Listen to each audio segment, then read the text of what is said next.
Ku bijanye n'ingingo yafashwe n'ubushikiranganji bw'ikigega ca leta yo guhagarika uburusho bwahora buhabwa abakozi bo mu mashirahamwe leta usanga ifisemwo imitahe, ku bwacu iyo ngingo irasanzwe kubera ko leta irafise uburenganzira bwo gutegeka abo yashize mu nama nyobozi z'ayo mashirahamwe ko bakora uko leta ibishaka. Nkumbure ni ingingo yoba yarafashwe kubera ko baba barabonye ko hoba harabayeho kudakora neza ivyo batumwe. Aha ndavuga abo bantu usanga bahagarariye leta mu nama nyobozi z'amashirahamwe zimwe twita conseil d'administration. Bikaba rero ngombwa ko leta ifata mu ntoki ico kibazo yonyene ikavuga ati ntimusubire gukora ibi canke biriya, harimwo ivyo vyo gutanga uburusho uko bamwe n'abandi babishatse.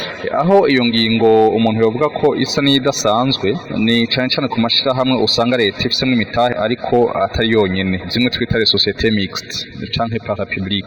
Muri ayo masosiyete nk'uko muvyumva murumva ko muri za nzego nyobozi cane conseil d'administration naho nyene haba harimwo abantu batandukanye, haba abaserukira leta ariko n'abaserukira bene kuzana imitahe bigenga. Hamwe rero iyo ngingo yoba itegetswe gutyo kuri ayo mashirahamwe, murumva ko vyoba bisa naho leta yinjiriye mu kazi conseil d'administration za nama nyobozi, ugasanga biciye bifatwa ukundi. Vyobaye vyiza rero iyaba iyo ngingo boyitumbereje kuri izo conseil d'administration, kuvuga izo nama nyobozi akaba arizo zonyene zigira inama zigaheza zigafata ingingo ku bijanye n'ubwo burusho. Niko gukoresha demokrasi mu byo gutwara amashirahamwe, bimwe twita la gouvernance des entreprises. Niko bigenda kugira ngo ntihagire nk'abantu b'abanyamitahe bigenga bahava bafata ko leta isa niyabinjiye mu kazi canke yoba iriko irabananiza.